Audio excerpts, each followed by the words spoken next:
마음으로 예배를 드리게 하시니 감사합니다. 더운 날씨 속에서도 건강으로 지켜주셨으니 태풍으로부터 큰 피해 없이 안전하게 지켜주실 줄 믿습니다. 언제나 우리에게 가장 좋은 곳으로 채우시는 주님, 오늘 이 시간 주님께 아름다운 찬양을 올려드립니다. 기뻐 받아주시옵소서. 예배를 통해서 주님의 사랑을 경험하고 만날 수 있는 은혜의 시간으로 채워지길 원합니다. 주님이 이 시간 함께하여 주시고 이곳에 임재하여 주시옵소서. 예수님의 이름으로 기도드렸습니다. 아멘. 아바 아버지 찬양 드리겠습니다.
나의 가장 낮은 마음 기뻐하며 찬양하겠습니다.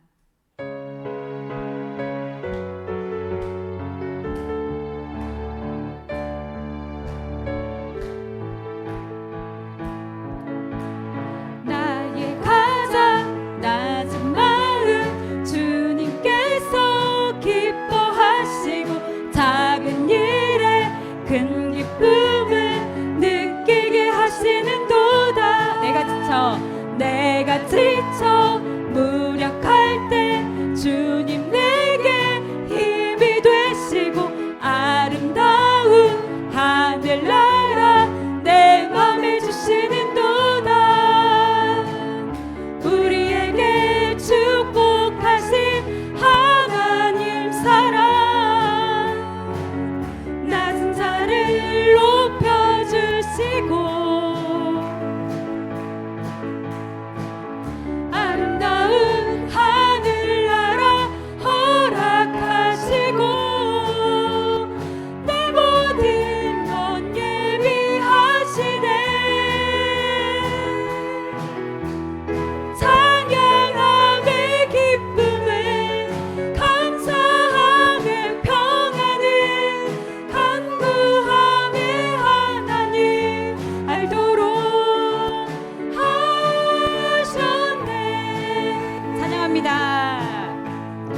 우리에게 말씀하십니다. 모든 것을 할 수 있다 말씀하십니다. 할 수 있다 하시느니 찬양하겠습니다.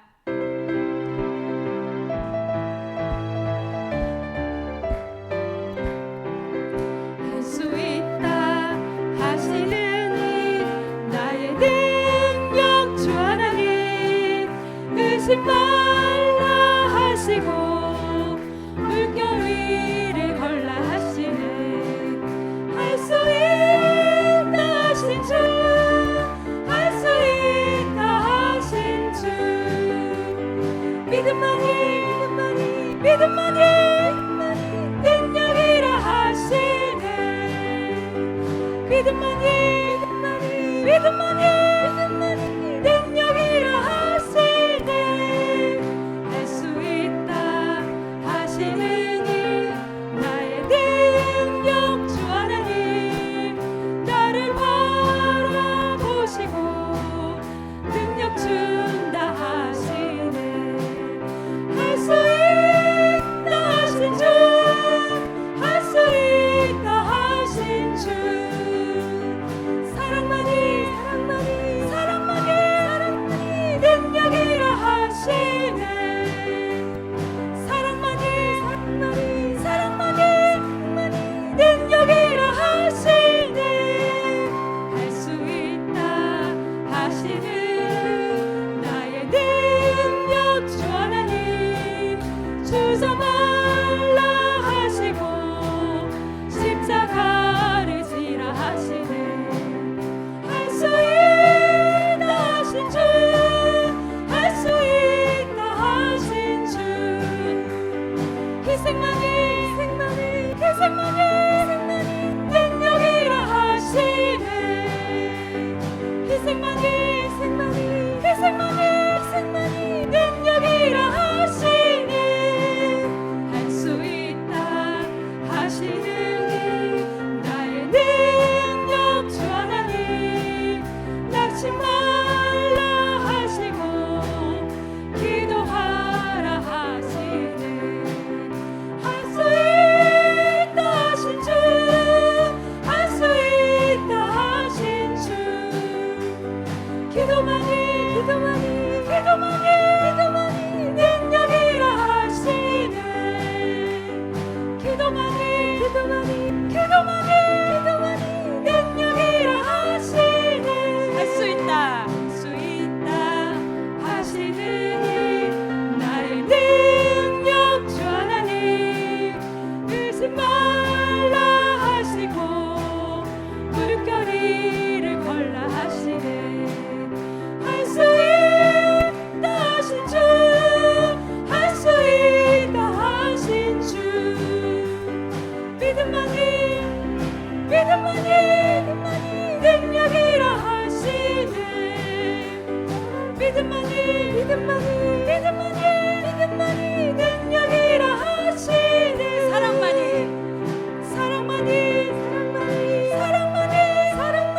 능력이라 하시네 희생만이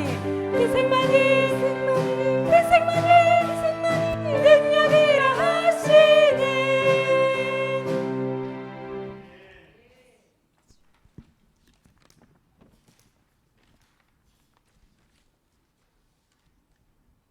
우리가 의지할 사람은 예수님밖에 없음을 고백합니다. 구주 예수 의지함이 찬양하겠습니다.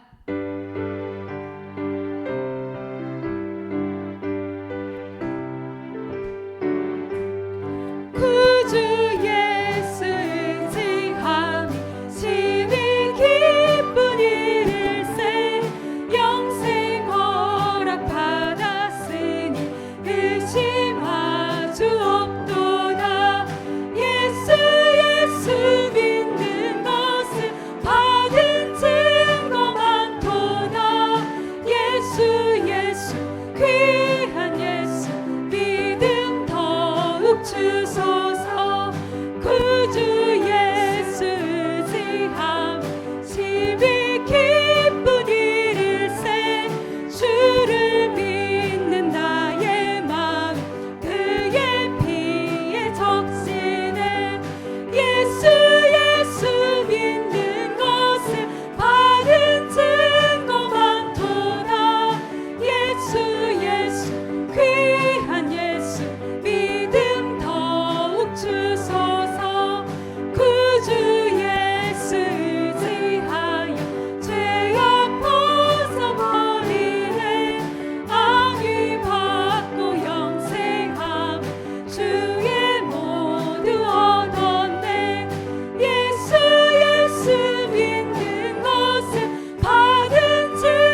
찬양하도록 하겠습니다.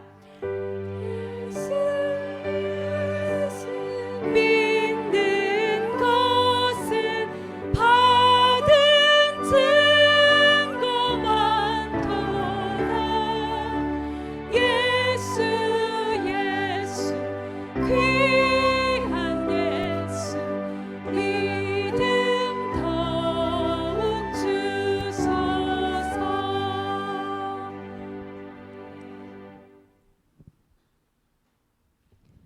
내 모습 이대로 찬양하겠습니다.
은혜입니다. 그리고 정말 힘든 찬양인데 다 함께 마지막 곡 같이 찬양해 주셨으면 감사하겠습니다. 너의 가는 길에 찬양하겠습니다.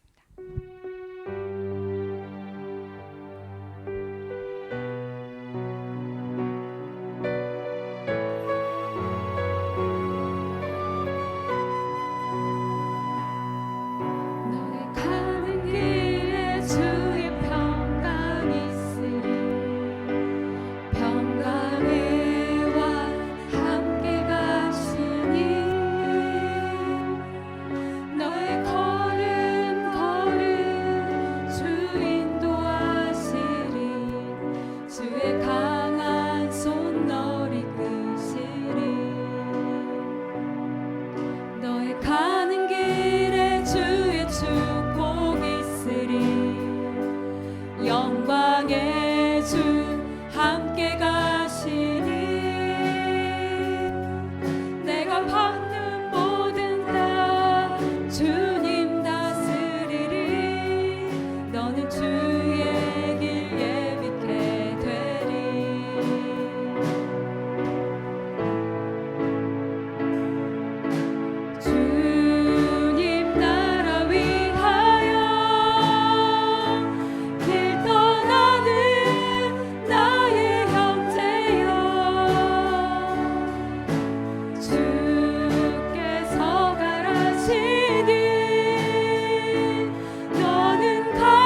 감사합니다.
은혜와 진리 하나님, 지난 3일간도 우리를 지키셔서 이렇게 예배 자리를 나오게 하심을 감사합니다. 하나님, 태풍 카눈이 지금 한반도를 향해 오고 있습니다. 태풍의 영향권에 들어있는 우리나라를 지켜주시고 큰 피해 입지 않고 지나가도록 은혜 베풀어 주시옵소서. 주님, 은혜 가운데 우리 교회학교 여름성경학교와 중고등부 수련회를 마쳤습니다. 동신교회가 더욱 성장할 수 있는 귀한 밑거름이 되는 시간이었기를 기도합니다. 아버지 하나님, 우리가 삶의 현장에서 하나님을 인정하는지 돌이켜보는 동신이 되게 하옵소서.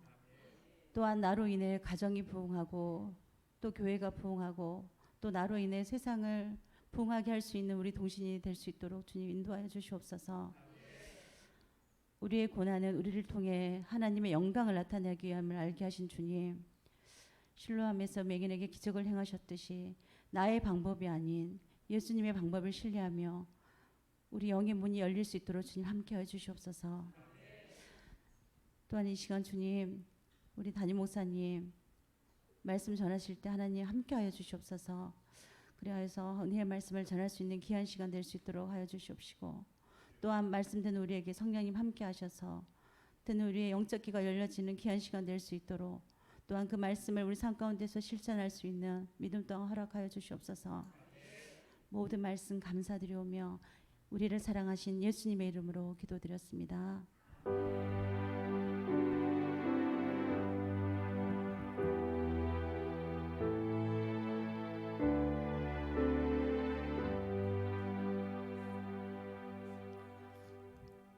아멘. 귀한 기도 감사합니다.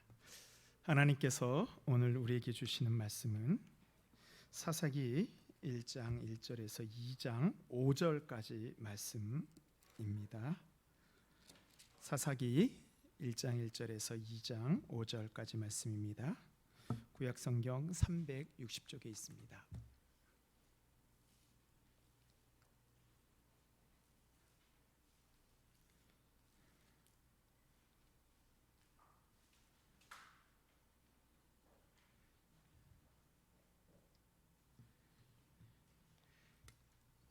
오늘은 특별히 본문 내용이 좀 깁니다.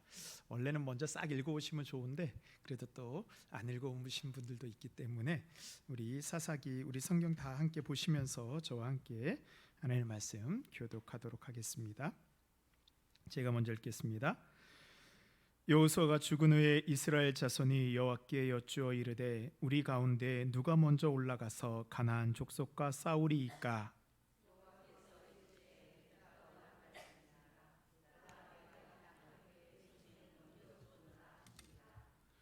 유다가 그 형제 시몬에게 이르되 내가 제비 뽑아 얻은 땅에 나와 함께 올라가서 가나안 족속과 싸우자. 그리하면 나도 내가 제비 뽑아 얻은 땅에 함께 가리라 하니 이에 시몬이 그와 함께 가니라.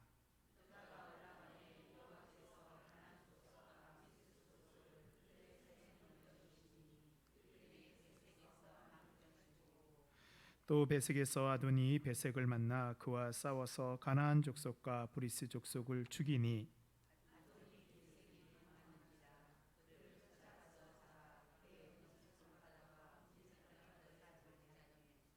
아도니베색이 이르되 옛적에 70명의 왕들이 그들의 엄지손가락과 엄지발가락이 잘리고 내 상 아래에서 먹을 것을 줍더니 하나님이 내가 행한 대로 내게 갚으심이로다 아니라 무리가 그를 끌고 예루살렘에 이르렀더니 그가 거기서 죽었더라.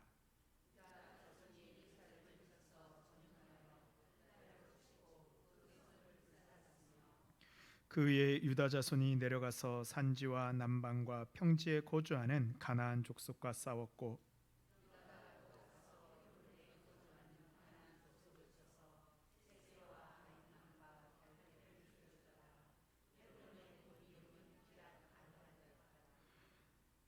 거기서 나아가서 드블의 주민을 쳤으니 드블의 본 이름은 기랴세벨이라.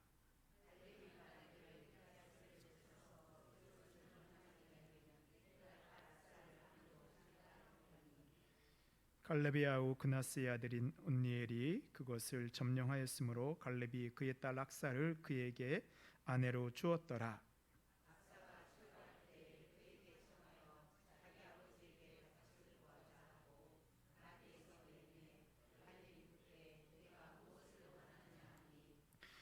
이르되 내게 복을 주소서 아버지께서 나를 남방으로 보내시니 샘물도 내게 주소서 하매 갈렙이 윗샘과 아랫샘을 그에게 주었더라.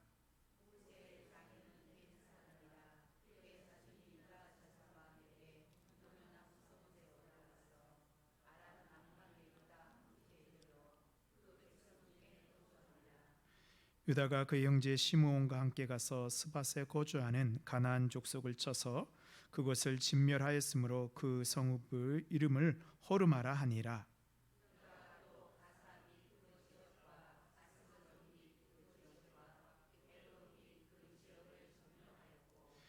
여호와께서 유다와 함께 계셨으므로 그가 산지 주민을 쫓아내었으나 골짜기의 주민들은 철병거가 있으므로 그들을 쫓아내지 못하였으며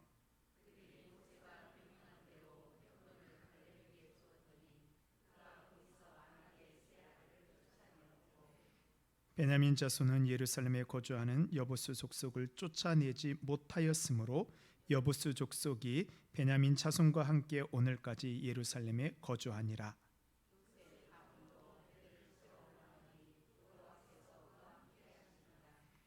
요셉 가문이 베델을 정탐하게 하였는데 그 성읍의 본 이름은 루스라.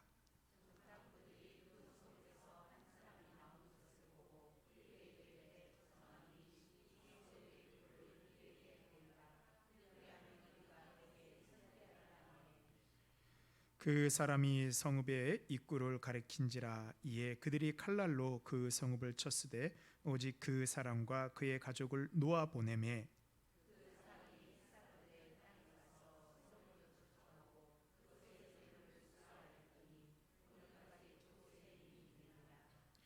므낫세가 베스안과 그의 딸린 마을들의 주민과 다낙과 그의 딸린 마을들의 주민과 돌과 그의 딸린 마을들의 주민과 이블루안과 그의 딸린 마을들의 주민과 무기또와 그의 딸린 마을들의 주민들을 쫓아내지 못하매 가나안 족속이 결심하고 그 땅에 거주하였더니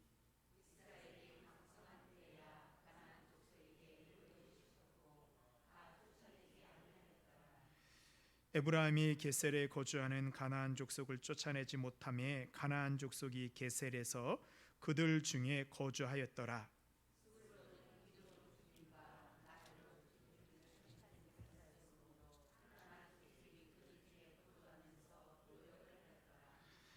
아세리약고 주민과 시돈 주민과 알락과 악식과 헷바와 아빅과 르옵 주민을 쫓아내지 못하고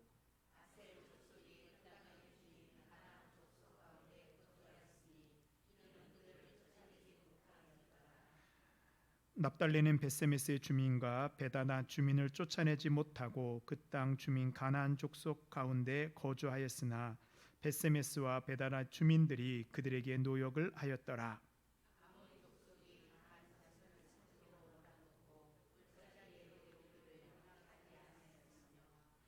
결심하고 헤레스 산과 아엘론과 사알빔에 거주하였더니 요셉의 가문이 힘이 강성함에 아모리 족속이 마침내는 노역을 하였으며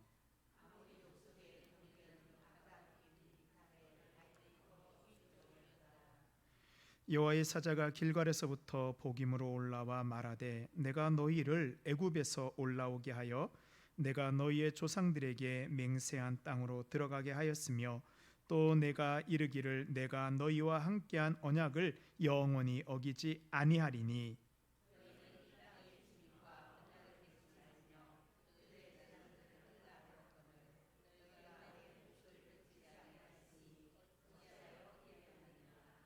그러므로 내가 또 말하기를 내가 그들을 너희 앞에서 쫓아내지 아니하리니 그들이 너희 옆구리의 가시가 될 것이며 그들의 신들이 너희에게 올무가 되리라 하였노라.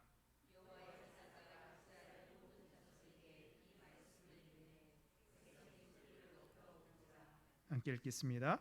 그러므로 그것을 이름하여 복임이라 하고 그들이 거기서 여호와께 제사를 드렸더라. 아멘. 이것은 하나님 말씀입니다. 우리 이 시간에 제1목장 특성으로 하나님께 영광 올려드리겠습니다.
아멘. 할렐루야. 귀한 찬양 감사합니다. 먼저 광고 말씀드리도록 하겠습니다. 내일 태풍으로 인해서 폭우와 강풍이 예상돼 가지고요. 우리 내일 새벽 기도에는 성도님들의 안전을 위해서 집에서 개인적으로 드려주시면 좋겠습니다. 그리고 내일 중보기도도 아마 오전 12시까지는 영향이 좀 있다고 해서요. 내일 중보기도도 안전하게 집에서 기도해 주시면 감사하겠습니다. 예, 오늘부터 한 달 동안 우리 말씀이 있는 수요 기도회로 모이도록 하겠습니다. 참 잘 오셨습니다. 말씀의 잔치에 오셨어요. 옆에 있는 분들에게 우리 같이 인사하도록 하겠습니다. 참 잘 오셨습니다. 오늘 이렇게 귀한 소식을 어디서 들으셨는지, 예. 함께 우리가 한 달 동안 나눌 말씀은 사사기입니다. 이 사사기 말씀은 21장 정도의 짧은 성경입니다. 그런데요, 이 사사기를 보면 우리의 삶의 모습과 너무나도 많이 닮아 있는 것 같아요. 제가 사사기를 표현하면서 흔들리는 세상, 승리하는 믿음이라고 이야기하였습니다. 이 사사 시대를 한마디로 정의하면 흔들리는 세상입니다. 이방 민족들과의 전쟁에 의해서 흔들리고요, 이스라엘 백성들이 하나님의 자녀라는 정체성을 가지고 살아야 되는데 하나님의 자녀의 정체성을 또한 흔들리고 우상을 섬기고 이방 사람들에게 동화돼 가는 과정입니다. 이 흔들리는 세상 속에서 어떻게 하면 이스라엘 백성들이 다시 승리할 수 있는 믿음을 가졌을까?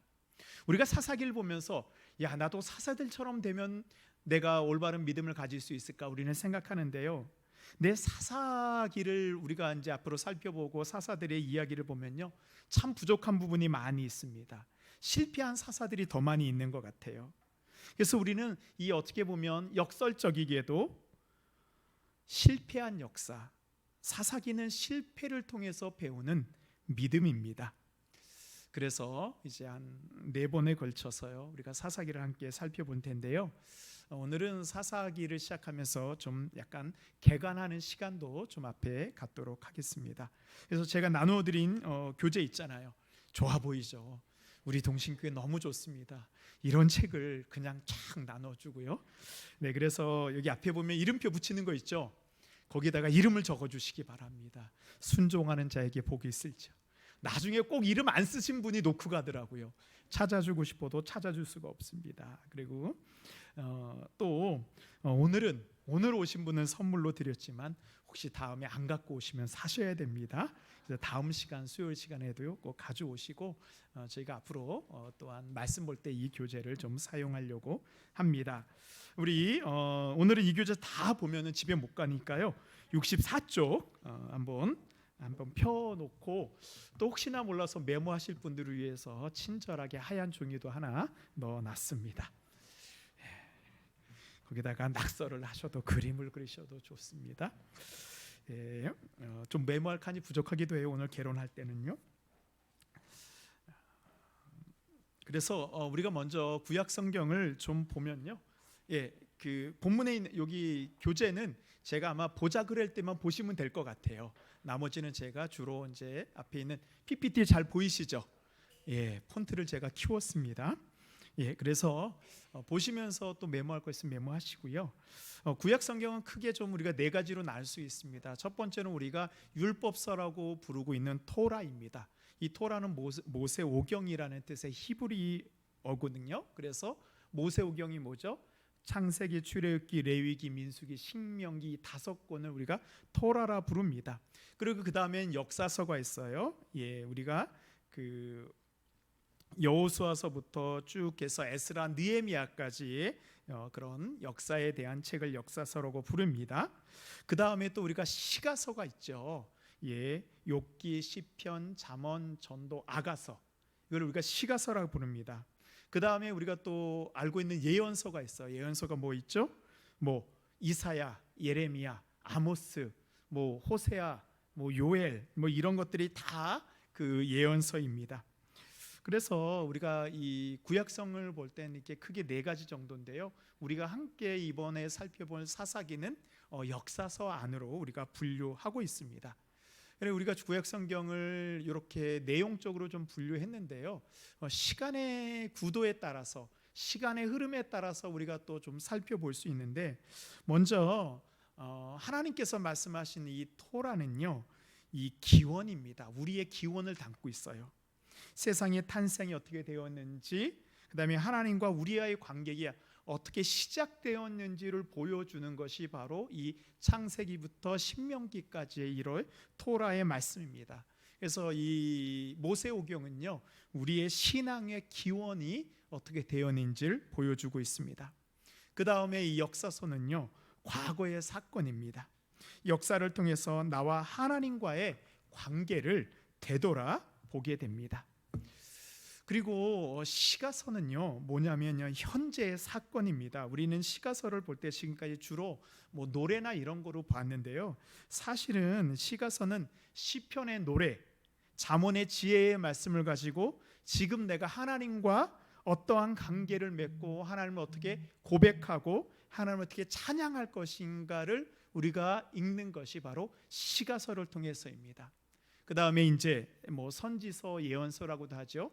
뭐 두 개 다 똑같은 말입니다. 그래서요, 이 선지서는 미래를 향하고 있습니다. 예언자들, 선지자들의 선포되는 말씀을 통해서 앞으로 나와 하나님과의 관계를 바라보는 것입니다.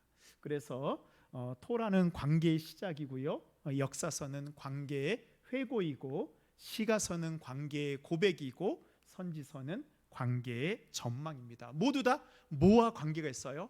하나님과의 나의 관계의 시작, 하나님과의 나의 관계를 되돌아보고 하나님과의 나의 관계를 어떻게 고백할 것이며 앞으로 하나님과의 나의 관계를 어떻게 절망할 것인가, 이것이 바로 성경입니다. 그래서 이제 우리가 좀 이제 구약 성경 살펴보니까 특별히 역사서를 좀 더 우리가 보도록 하겠습니다. 우리가 역사서라 그랬죠. 그래서요, 이 역사서에서는 우리는 주로 역사하면은 뭘 자꾸 떠올리냐면 사실에 집중합니다. 어떤 일이 있었는지를 봐요. 근데 이거는 사실은 역사학자들은요, 역사를 그렇게 보지 않습니다.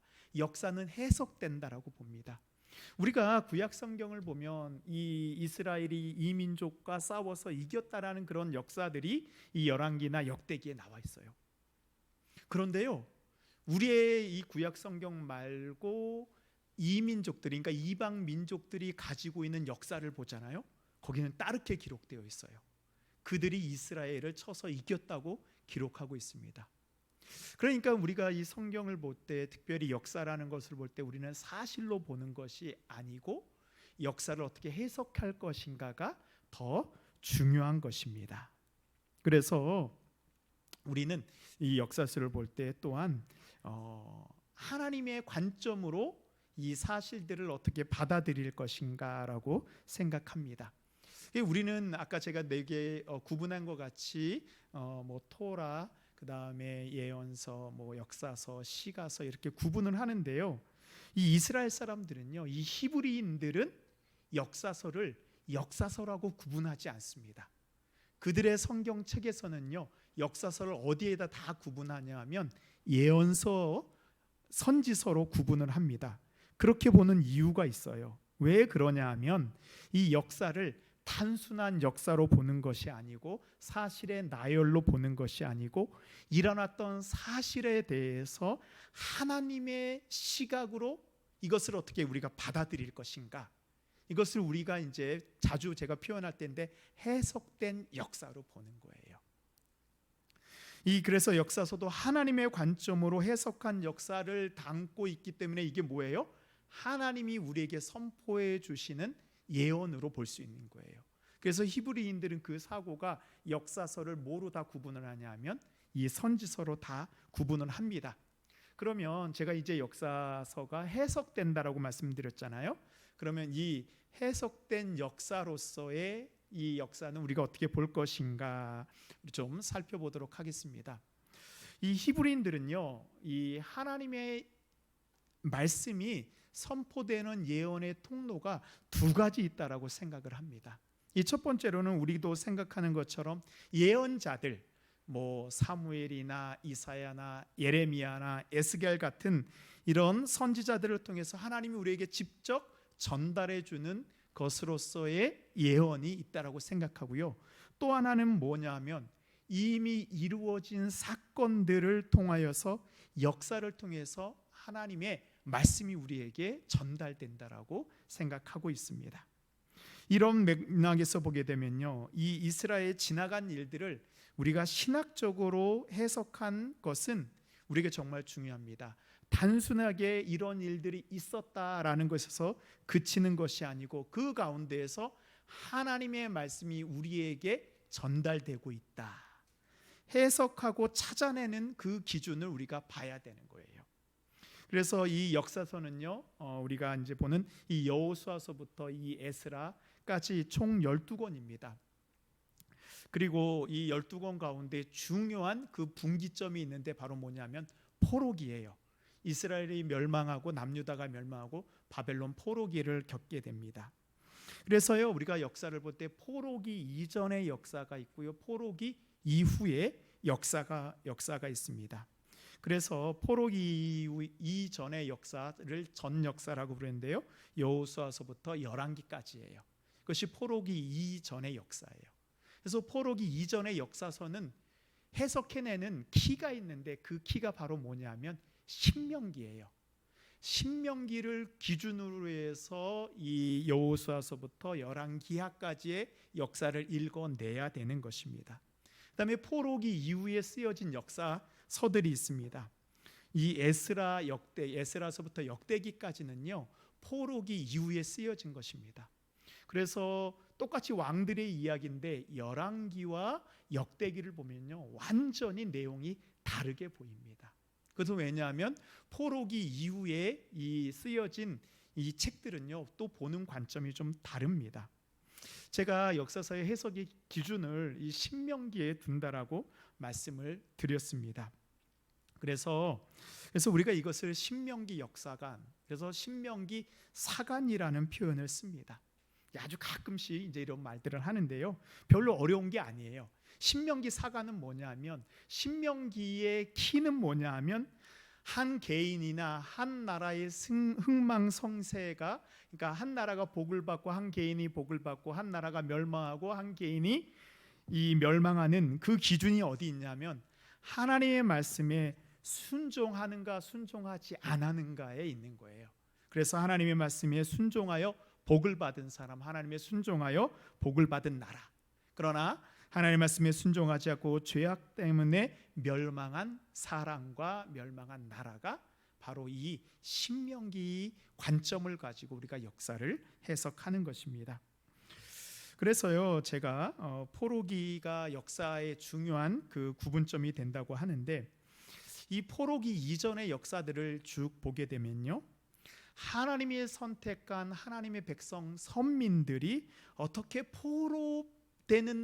포로민, 즉 그들이 포로로 끌려가는 실패한 민족이, 실패한 개인이 되는 그런 과정을 보여주는 것이 바로 역사서예요. 그러니까 우리가 사실 역사서를 볼 때 우리는 그런 관점으로 잘 안 봤거든요. 근데 신명기 관점으로 보게 되면요, 왜 하나님이 선택한 하나님의 선민이 왜 포로가 되었는가를 찾아내는 것입니다. 그들의 실패했던 역사를 보면 하나님의 기대를 저버리고 자신들의 뜻으로 살게 돼서 결국 포로로 붙잡혀 가는 것입니다. 그리고요, 이 역사를 볼 때요, 여호와 하나님을 믿는 이 이스라엘 사람들의 신앙과 그 다음에 가나안 땅에 있는 가나안 사람들이 역사를 보는 그 관점이 다릅니다. 왜냐하면 우리가 이번에 살펴볼 사사기에서는 이것이 크게 부딪히거든요. 그래서요, 특별히 이 가나안 사람들, 이방신 바알과 아세라를 따르는 사람들은요, 어떠한 것을 보냐 하면 현상만 봅니다. 지금 나에게 비가 필요할 때 비를 내려주나 안 내려주나, 지금 우리가 전쟁에서 이겨야 되는데 내가 바알과 아세라를 섬겨서 전쟁에서 이기나 안 이기나의 그런 현상만 봅니다. 그리고 이 현상 뒤에 일어나는 일들에 대해서 해석하지 않아요. 이것을 우리는 역사성이 없다라고 이야기를 합니다. 이것이 바로 가나안 종교를 따르는 사람들의 특징입니다. 그래서 가나안 종교는요, 역사를 통해서 자신들을 되돌아보지 않습니다.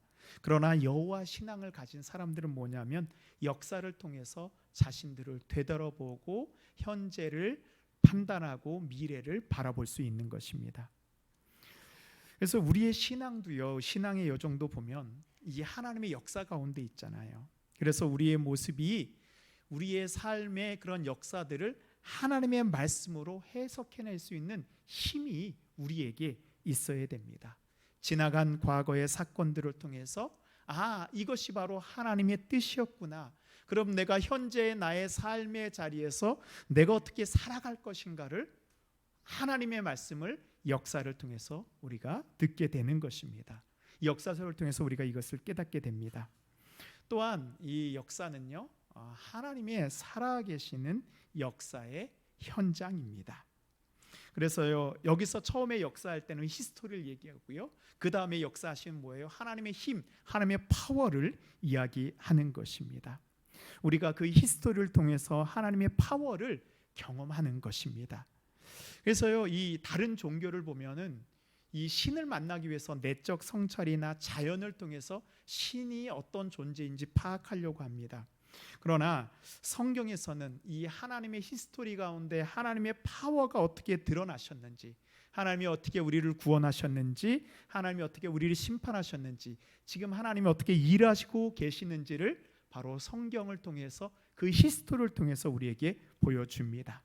그래서요, 우리는 성경, 이 역사서를 통해서 하나님이 어떤 분인지 우리가 알게 됩니다. 그래서 우리는 그 하나님의 역사를 통해서 하나님의 손길, 하나님의 능력이 어떻게 나에게 임하시는지, 또한 나를 향한 하나님의 뜻을 우리가 찾아낼 수 있는 것입니다. 그리고 역사서는요, 또 역사는 기억입니다. 기억은 뭐예요? 한 사람이나 한 공동체의 과거의 이야기들입니다. 과거에 있었던 사건들입니다. 근데 이 과거의 이야기가 그 공동체를 만들어 내는 거예요. 공통의 기억이 공동체를 만들게 됩니다. 이번에 우리 동신교회 30년사를 우리가 발간했잖아요. 이 동신교회 30년사는 동신 공동체가 어떤 공동체인지를 보여주는 것입니다. 공동의 기억이 없으면요, 공동체가 아닙니다. 왜 우리가 동신 공동체라는 말을 써요? 함께 예배드리기 때문에? 아니에요. 더 중요한 것은 우리의 신앙의 역사를 우리가 함께 뭐하고 있어요? 공유하고 있잖아요. 20년 전에 우리 교회를 어떻게 세웠는지, 10년 전에 우리 교회가 무엇을 했는지, 그때 내가 어느 자리에 있었는지를 우리가 서로 알고 있잖아요.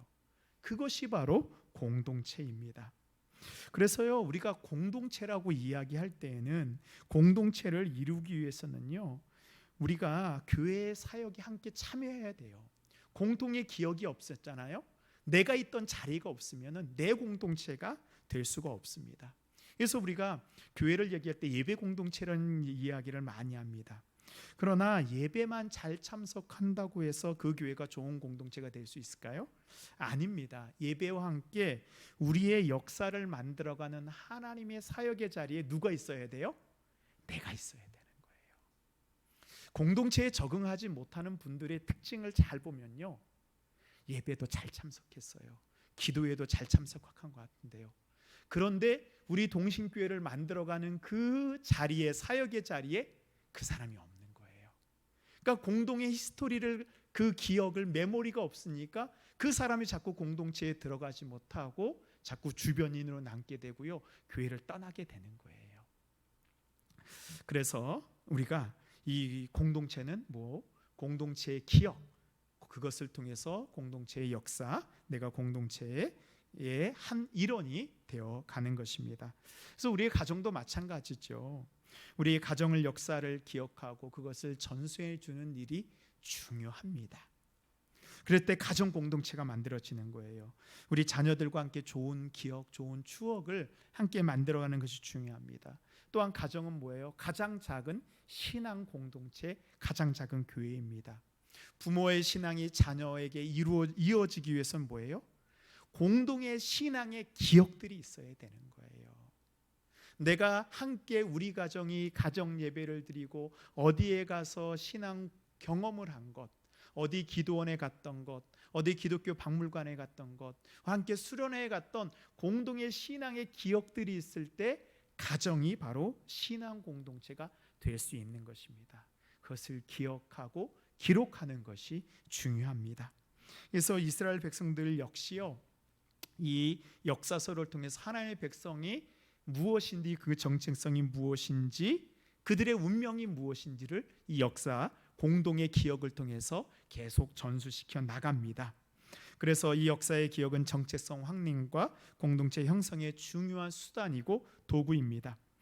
그래서요, 이 악한 왕들은요, 그 공동체의 기억을 없애려고 노력합니다. 특별히 열왕기 상에 보면요, 북이스라엘의 가장 악한 왕이 있어요. 두 글자인데 성이 아시입니다. 누구예요? 아합입니다. 이런 훌륭한 성도들이 계시다니. 예. 근데 이 아방의 아내가 누구예요? 그렇죠, 이세벨이잖아요. 근데 이세벨이 원래 누구의 후손인지 아세요? 이 바알과 아세라를 섬기는 제사장의 딸이에요. 그러니까 사실은 이건 뭐냐면 아세라는요, 이 이방 신의 여 제사장 정도의 그런 사람이라고 생각하면 됩니다. 근데 그 이스라엘이 이세벨이 북이스라엘에서 한 일이 있어요. 그것이 바로 뭐냐면 하나님의 말씀, 그 역사를 전달하고 있는 선지자들을 다 잡아서 죽인 일이 있습니다. 그래서 여호와의 신앙을 없애기 위해서 이 이세벨은 뭘 하는 줄 아세요? 이 하나님의 역사, 하나님의 역사를 전수하는 사람들을 다 죽입니다. 그래서 열왕기상 18장 4절에 보면요, 이세벨이 한번 여러분이 눈이 살짝 풀리는 것 같아요. 예, 우리 한번 성경 찾아보겠습니다. 열왕기상 18장 4절입니다. 네, 한번 함께 찾아볼까요? 열왕기상 18장 4절입니다.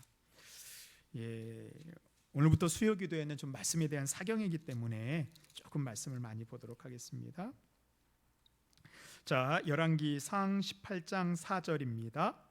구약 성경 546쪽입니다. 자, 다 찾았으면 함께 읽겠습니다. 시작. 이세벨이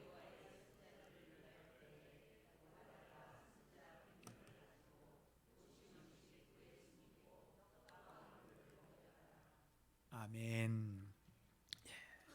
이세벨이 뭘 했어요? 여호와의 선지자들을 뭐 하려고? 멸하려고. 이게 뭐예요?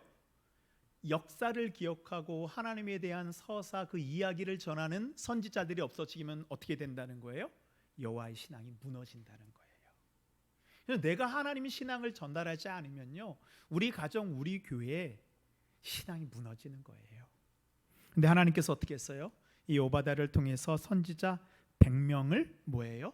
숨겨둬요. 겉으로는 아합과 이세벨이 모든 여호와의 선지자들을 죽여서 북이스라엘의 여호와의 신앙이 사라진 것 같지만 하나님께서 어떻게 하셨어요? 그 신앙을 전달하는 이 선지자들을 숨겨두어서 하나님의 역사, 하나님의 서사를 계속 이어가게 하십니다. 그리고 이제 우리가 또한 이 역사서를 읽을 때 하나님의 말씀으로 읽어야 되는 이유가 있어요. 우리가 왜 구약 성경을 읽으면서 왜 우리가 구약 성경을 읽어야 되죠? 우리의 역사가 아니라는. 그래서 예전에 그런 분들이 있었어요. 나는 신약만 읽으면 된다. 구약은 이스라엘의 역사지 우리 역사가 아니지 않느냐, 그렇게 얘기하는 분들도 있었습니다. 근데 하나님께서는요, 이 구약 성경 역사서를 통해서 이 시대를 살아가고 있는 우리 그리스도인들에게도 이 구약 히브리인들의 역사를 읽을 때 아브람과 그의 가족을 부르신 하나님, 노예로 있던 히브리인들을 부르신 하나님의 역사가 이제 뭐예요? 나의 역사, 우리의 역사로 우리가 받아들이게 되는 거죠. 그래서 이 땅 가운데 진행되고 있는, 이제는 이스라엘 넘어서 온 땅과 온 세계 가운데 진행되고 있는 이 하나님의 역사에 함께 참여하고 있는 주인공으로 우리를 부르신 거죠. 그래서 그 주인공들을 우리가 신약의 용어로 얘기하면 뭐예요? 두 글자로 제자인 거예요. 예. 신약 성경 누가 썼습니까? 예수님의 제자들이 썼잖아요. 우리가 마찬가지입니다. 우리가 역사를 통해서 우리는 뭘 배우는 거예요? 내가 하나님의 백성인 것을 우리가 깨닫게 되는 것입니다. 하나님과 동행한 역사, 하나님이 주도하시는 역사, 그리고 그 하나님을 의지하여 승리하는 역사를 통해서 오늘 우리 앞에 펼쳐지고 있는 우리의 삶, 내가 속해 있는 이 흔들리는 시대라는 이런 텍스트를 해석할 수 있는 역사적 관점, 오늘을 해석할 수 있는 그 문법을 우리는 뭐를 통해서? 역사를 통해서 배우고 깨닫게 되는 것입니다. 제가 역사서에 대한 좀 서론을 얘기했습니다. 서론은 좀 재미가 없을 수도 있습니다. 이제 본론으로 좀 들어가도록 하겠습니다. 이제 우리가 사사들의 이야기를 좀 볼 텐데요. 이게 사사는 우리가 잘 쓰는 용어가 아니에요. 그래서 사사기는 사사들의 이야기라는 뜻입니다. 그래서 이 사사라는 뜻은 옛날에 이 공동 번역 성경에 보면 사사기를 판관기라고 번역을 했어요. 판관이 뭐예요? 재판관을 이야기하는 것입니다. 그래서 이 사사기는 재판관들의 이야기입니다. 근데 왜 사사라는 표현을 썼냐 하면 그 당시에 재판을 하는 사람이 누구냐면은 그 민족의 지도자들이에요. 지도자들이 재판을 했습니다. 그래서 히브리어로 쇼페팀이라고 하는데요. 당시의 지도자들의 가장 큰 역할 중에 하나가 사람들을 재판하는 것입니다. 그래서 모세도 보면요, 출애굽을 할 때 뭐 했어요? 백성들의 나는 그런 일들에 대해서 재판을 했어요. 그래서 모세가 하루 종일 재판을 하니까 모세의 그 장인 이드로가 와서 뭐라 그래요? 내가 너를 보니까 하루 종일 재판만 해서 네가 어떻게 이스라엘 민족을 이끌어갈 수 있게 네가 지쳐서 안 되겠다. 그리고 뭐라 그래요? 1000부장을 세우고 100부장을 세우고 50부장을 세우라 그랬잖아요. 다 이런 사람들이 뭐예요? 사사, 재판관들입니다. 그리고 우리가 또 이 열왕기를 보면요, 이 솔로몬의 명재판이 나오잖아요. 그 아들을 가지고 네 아들이나 내 아들이나 싸울 때 솔로몬이 재판을 하잖아요. 근데 왜 재판을 해요? 그 당시에 왕이 하는 역할이, 지도자의 역할이 바로 재판이었기 때문입니다. 그래서 이 사사기 얘기할 때는 이것이 바로 지도자들이 하는 그런 재판의 이야기구나. 그래서 우리가 이제 이 사사기를 볼 때요, 조금 이 연결이 됩니다. 왜 사사기가 중요하냐면 이 사사기는 사사기, 룻기, 사무엘기로 이어지게 됩니다. 근데 이때 이제 여호수아를 지나서 왕정 시대로 넘어가게 되거든요. 이때 키워드가 바로 왕입니다. 그래서 사사기는 왕의 부재 시대를 보여주고 있는 거예요. 왜 왕이 이 땅에 와야 되는지를 보여주는 게 바로 사사기입니다. 그 다음에 룻기는 뭐냐면 왕의 예고입니다. 왜요? 룻의 후손을 통해서, 보아스의 후손을 통해서 누가 나와요? 다윗이 나오잖아요. 그래서 룻기는 바로 왕의 예고입니다. 그 다음에 사무엘서는 세 왕의 이야기입니다. 바로 사위왕, 다윗왕, 이 압살롬 왕, 이 세 왕의 이야기가 이제 쭉 보여주고 있습니다. 그래서 저희는 이번에는 사사기만 우리 좀 함께 살펴보도록 하겠습니다. 이 사사기는요, 무엇으로 시작하냐면 이 여호수아의 죽음으로 시작합니다. 오늘 우리가 1장 1절 읽을 때에도 어떤 단어로 시작해요? 여호수아의 죽음으로부터 이야기를 합니다. 그래서 사사기가 시작한 연대는 약 주전 1390년 정도입니다. 그리고 이 사사기에 나오는 12명의 사사들이 이 다스린 이 시간을 다 합쳐보면 약 한 410년 정도예요. 그런데 실제적으로는 이 사사들이 활동한 시기가 겹치기도 해서 이것보다는 좀 짧습니다. 그래서 이제 여호수아가 죽고 사울왕의 왕정 시대가 시작하기 전까지의 12명의 사사들의 이야기가 사사기에 등장합니다. 그래서 우리가 사사들을 구분할 때요, 대사사 6명, 소사사 6명으로 또 구분을 합니다. 그럼 대사사는 훌륭한 일을 해서 대사사인가? 그게 아니고요. 사사기 안에서 분량이 많은 사사들을 대사사라고 얘기하고요, 분량이 적은 사사들을 소사사라고 얘기합니다. 그래서 우리가 예언서를 볼 때도요, 대예언서, 소예언서 구분하잖아요. 그렇죠? 대예언서 뭐 이사야, 예레미야, 에스겔, 뭐 이런 예언자들이 물론 위대하기도 하지만 왜 그러느냐? 분량이 많아서 대예언서, 그 다음에 뭐 아모스나 뭐 말라기나 요엘 뭐 이런 사람들은 분량이 적어서 소예언서로 구분을 하는 것입니다. 그래서 이제 우리가 이 사사기의 중요한 주제가 있어요. 그것은 바로 뭐냐면 안식에서 혼돈으로 이 바뀌어가는 과정입니다. 하나님이 주신 땅은 뭐예요? 안식의 땅입니다. 그래서 가나안 땅에서 안식을 누리는 이스라엘 백성들이 하나님이 주신 그 안식, 평강, 샬롬을 잃어버리고 혼돈으로 빠진 이유를 사사기에서 보여주고 있는 것입니다. 그래서 사사기의 그 마지막 절에서는 왜 사람들이, 이스라엘 백성들이 안식에서 혼돈으로 빠졌는지에 대한 답을 보여주고 있습니다. 그 답이, 그래서 우리가 한번 사사기 21장 25절 우리 함께 읽도록 하겠습니다. 시작. 그때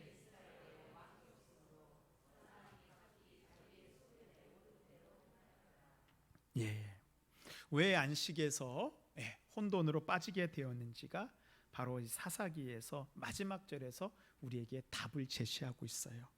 왕이 없으므로 사람들이 자기 소견에 옳은 대로 행하였더라. 하나님을 왕으로 인정하지 않고 스스로 왕 노릇하려다가 하나님을 우습게 여기고 하나님의 말씀을 가벼이 여기면서 자기 소견, 자기 소욕에 옳은 대로 행하다가 뭐에 빠지게 되는 거예요? 혼란에 빠지게 되는 거예요. 그러니까 우리가 이번에 사사기를 보시면서 지금 나에게 왜 혼란이 있는가에 그 대한 원인은 어디에서 우리가 찾아볼 수 있는 거예요? 왕이 누구인가?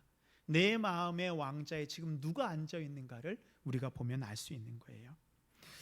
하나님께서 세상을 창조하시고 우리에게 주셨던 것이 뭐예요? 하나님께서 마지막 세상을 창조하신 일곱째 날에 하신 일이 뭐죠? 안식이잖아요. 하나님 우리에게 주시고자 원하는 것이 바로 안식입니다. 왜 하나님께서 출애굽을 시키셨나요? 이스라엘 백성들이 노예로 있을 때 이스라엘 백성들에게 뭐가 없었어요? 안식이 없었어요. 그래서 하나님께서 가나안 땅에서 하나님께서 안식을 주시려고 바로 인도해 주신 여정이 출애굽기예요. 탈출의 여정이 아니고요, 안식으로 향하는 여정이 바로 출애굽기입니다.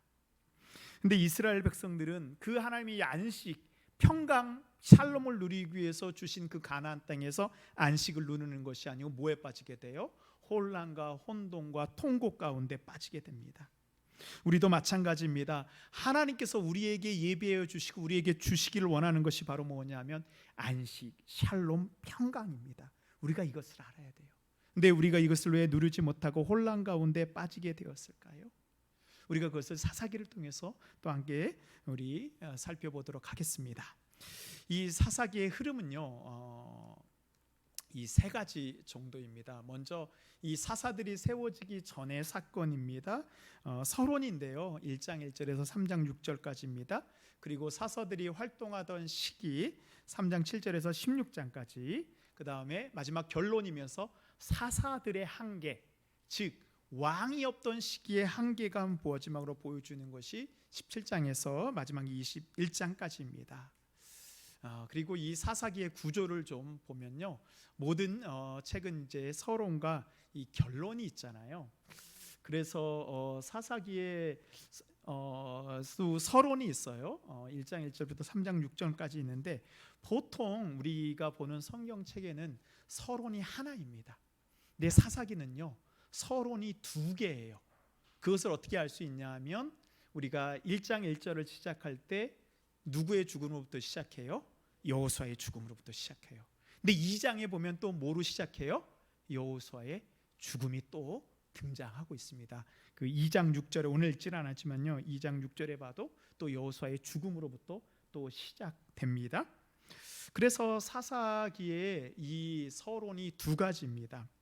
그래서 첫 번째는 그리고 이제 결론도, 그래서 서론이 두 개였으니까 결론도 몇 개여야 돼요? 두 개가 돼야지 이제 뜻이 맞잖아요. 그래서 첫 번째 사사기의 서론은 이 전쟁의 상대가 가나안 족속이었어요. 근데 마지막 사사기가 끝날 때 보면은 전쟁의 상대가 가나안 족속에서 누구로 바뀌어 있어요? 동족, 어느 족속이죠? 베시로 시작하는 종족이 있어요. 베냐민 족속. 그래서 이 11지파와 한 지파 베냐민 족속이 전쟁을 벌이게 되잖아요. 그래서 어떻게 돼요? 마지막에 그 베냐민 지파가 다 완전히 멸절할 정도까지 다 이렇게 멸망하게 되잖아요. 그리고 또 하나는 이 사사기의 서론에 보면은 이스라엘 백성들이 회개의 눈물을 흘리게 됩니다. 그러나 이 나중에는 결론에 가게 되잖아요. 그러면 그때가 보면 이제 회개의 눈물이 사라집니다. 회개가 부재합니다. 회개는 없고 뭐예요? 자신들의 소견에 옳은 대로만 행하게 됩니다. 그래서 이 결론적으로 이 모든 이 사사기의 이 17장과 18장의 결론은 이렇게 정리합니다. 한번 다시 읽겠습니다. 이번에 세번역 성경입니다. 시작. 그때 이스라엘에 왕이 없어서 사람마다 제멋대로 하던 시대였다. 예, 개역 성경에서는 왕이 없어서 제 소견에 옳은 대로 행하였다. 뭐예요? 제멋대로. 제멋대로 뭐예요? 자신의 뜻대로 행하였다. 이게 바로 사사기의 결론입니다. 그러면 정말로 이스라엘에 왕이 없어서 이런 일이 생겼을까? 우리는 의문이 생기게 됩니다. 그래서요, 사사기에서 결론은 왕이 없어서라고 하는데 과연 왕이 없었을까요? 근데 이 사사기에서의 이 실질적인 왕은 누구냐면 이스라엘의 왕은요, 하나님이셨어요. 그래서 사사 시대는 누가 다스리던 시대냐? 여호와 하나님이 왕이 되어서 다스리던 시대가 이 사사 시대입니다. 그러면 뭐예요? 여기서 왕이 없었다는 것은 이게 다른 사무엘, 다윗이나 솔로몬 그런 왕이나 아니면 이방 왕들 같은 그런 왕이 없어서라는 것이 아니고 이스라엘 사람들이 여호와 하나님을 뭐로 섬기지 않았다? 왕으로 섬기지 않았다는 거예요. 그래서 이 사사기의 결론이자 이 사사 시대에 우리에게 대하는 반문은 뭐냐? 바로 너희의 왕은 누구인가라는 것입니다. 여러분의 왕은 누구십니까? 여호와 하나님이 우리의 왕 되지 않으면요, 이 사사기의 실패가 바로 우리의 실패의 역사가 됩니다. 역사는 뭐예요? 반복된다고 하잖아요. 이 사사 시대에 실패한 역사가 우리에게도 그대로 반복될 수 있어요. 어떨 때? 여호와 하나님이 우리의 왕 되지 않을 때입니다. 예, 우리 그래서 사사기의 서론에서는요, 두 가지 실패가 나옵니다. 먼저 우리가 오늘 본문에 읽은 데서는요, 전쟁에 실패하는 이스라엘 백성들의 모습이 보입니다.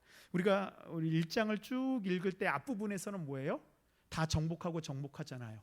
근데 1장 중반에 가면 이제 내용이 어떻게 돼요? 점령하지 못하였다. 살려주었다. 그들이 떠나지 않았다. 도리어 이스라엘 백성들을 골짜기로 몰아넣었다. 뭐예요? 전쟁에서 실패하고 있습니다. 그리고 또한 이 서론에 나오는 두 번째 실패는 뭐냐면 신앙의 실패입니다. 그래서 이스라엘 백성들이 그 여호와 신앙을 어떻게 실패하는지를 이제 2장 7절부터 3장 6절까지 보여주고 있습니다. 그래서 신앙의 실패에 대해서는 좀 다음 시간에 다루도록 하겠습니다. 오늘은 첫 번째 이 서론인 전쟁의 실패에 대해서 우리 볼 텐데요. 미완의 승리, 불안한 시작입니다. 우리 이제 교재 보시면요, 우리 65쪽에 보시면 우리 함께 좀 볼 텐데요. 61쪽 31과 미완의 승리입니다. 이 미완의 승리는 뭐예요? 이제 또 접으시면 됩니다. 제가 또 이제 보자 그러면 또 교재를 또 어렵게 준비했으니까 하나도 안 보면 안 되니까. 자, 미완의 승리는 뭐예요? 승리가 완성됐다는 거예요? 완성되지 않았다는 거예요?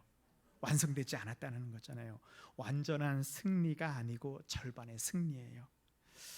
우리 사사기 1장 18장과 19절 18절 19절을 한번 좀 보도록 하겠습니다. 여러분들 성경 보셔도 되고요. 또 제가 앞 화면 PPT에다가도 또 보여 준비했습니다.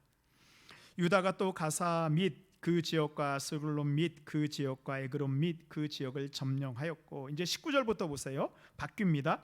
여호와께서 유다와 함께 계셨으므로 그가 산지 주민을 쫓아내었으나 골짜기의 주민들은 철병거가 있으므로 그들을 쫓아내지 못하였으며. 뭐라고 결론을 내고 있어요? 그들을 쫓아내지 못하였으며. 승리했다는 거예요? 안 승리했다는 거예요? 그렇죠. 산지 주민들로부터는 승리했지만 골짜기 주민들로부터는 승리하지 못했다는 거예요. 반쪽의 승리입니다. 근데 특별히 여기 보면 유다 지파가 나와요. 유다 지파는요, 다윗 왕을 배출해낸 지파입니다. 가장 위대하고 가장 힘센 지파예요. 그래서 유다 지파가 점령한 땅도 가장 많이 나옵니다. 그런데 19절에 보면 그 유다 지파도 쫓아내지 못하였다. 이건요 다른 이스라엘 모든 지파들도 다 성공하지 못했다라고 보여주고 있는 것입니다. 절반의 순종은 완전한 순종이 아닙니다. 절반의 승리는 승리가 아닌 거예요. 영적인 전쟁에서 절반의 승리는 승리가 아니고 실패입니다. 패배입니다. 전쟁에서 한 번 지면 다음이 있나요? 이 영적 전쟁은요 승률 게임이 아닙니다. 승률 전쟁이 아니에요. 이번에 져도 다음에 이기면 되는 전쟁이 아닙니다. 단 한 번의 패배로 모든 것을 잃어버릴 수 있습니다. 그래서 우리도 알잖아요. 한 번 실수하면 그것이 얼마나 우리에게 치명적인지. 영적인 전쟁은 마찬가지입니다. 영적인 전쟁에서 내가 이번에 지고 다음에 잘하면 되지. 아니에요.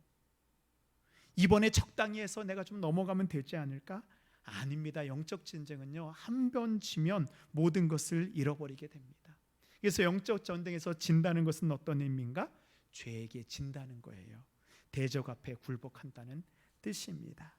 그래서 영적 전쟁에서는요 패배를 해서도 안 됩니다. 한 번 패배를 무시해서도 안 돼요.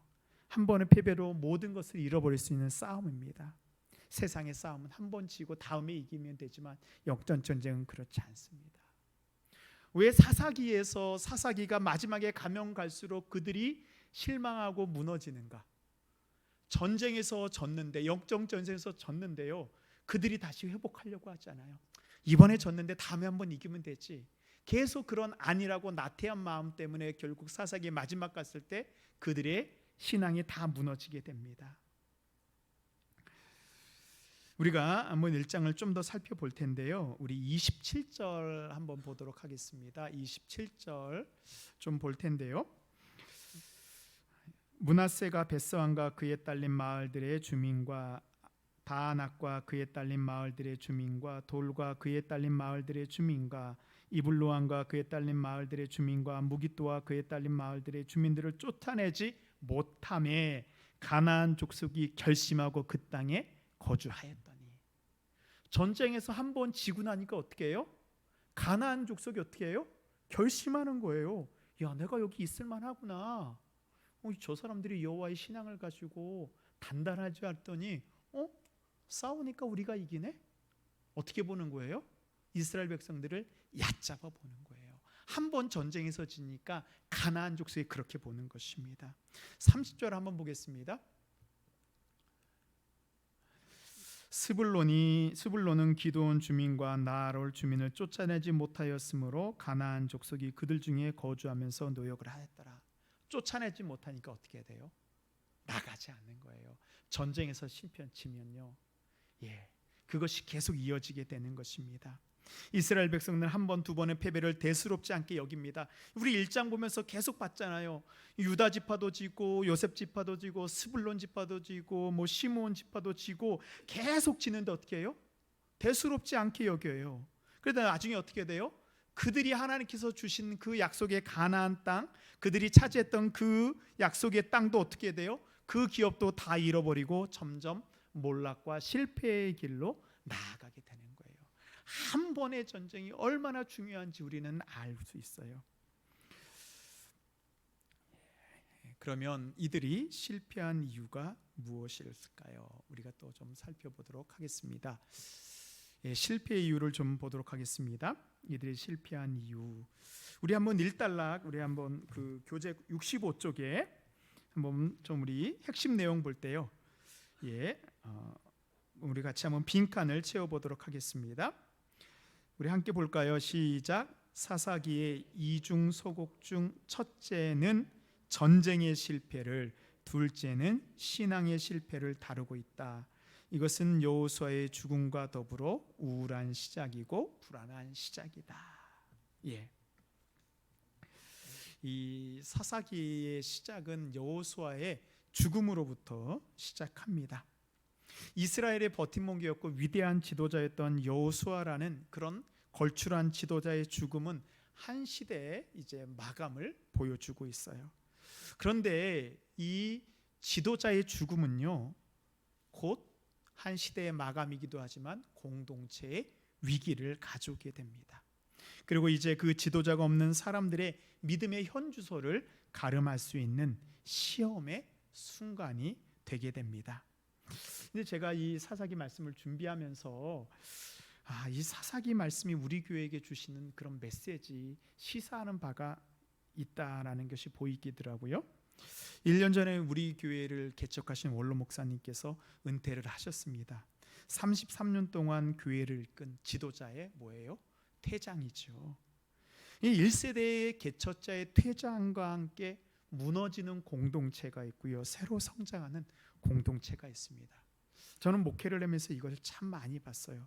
제가 예전에 섬겼던 교회도 사실은 이런 일을 겪었었습니다. 1세대 개척하셨던 원로 목사님께서 은퇴하시고 그 다음 2세대 2대 목사님이 오셨는데 이제 계속 목회를 하지 못하고 사임을 하셨어요.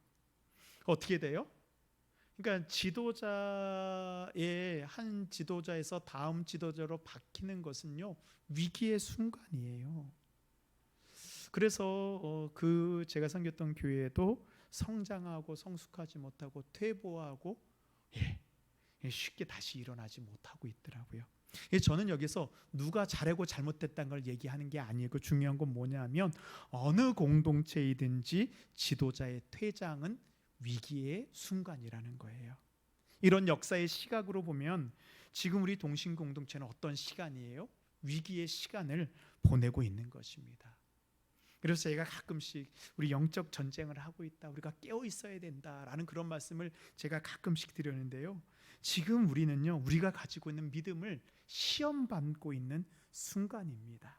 그동안 우리가 원로 목사님으로부터 배웠던 그런 믿음들을요, 우리가 시험하고 있는 거예요. 그러나 영적으로 보게 되면 이것이 우리 원로 목사님부터 배우긴 했지만 뭐예요? 진정한 지도자인 하나님을 따라가는 새로운 역사를 만들어가는 시간이라는 거예요. 그래서 저와 지금 여러분은 이 자리가 위기의 자리인 동시에 뭐예요? 새로운 역사를 창조해 나가는 은혜의 시간이기도 합니다. 그래서 이 위기의 시대에 우리가 가진 그 믿음으로 우리 이겨나갈 때 우리는 새로운 시대를 열어가는 동신 공동체의 역사를 써내려가는 사람들이 될 수 있습니다. 자, 그럼 우리 교재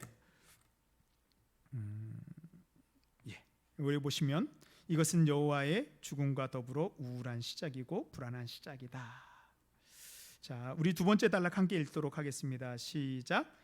이스라엘 자손은 지도자의 죽음이라는 위기 상황과 중대한 과업 앞에서 이제 남은 가나안 정복에 어떤 지파가 나서야 할지 하나님께 묻는다.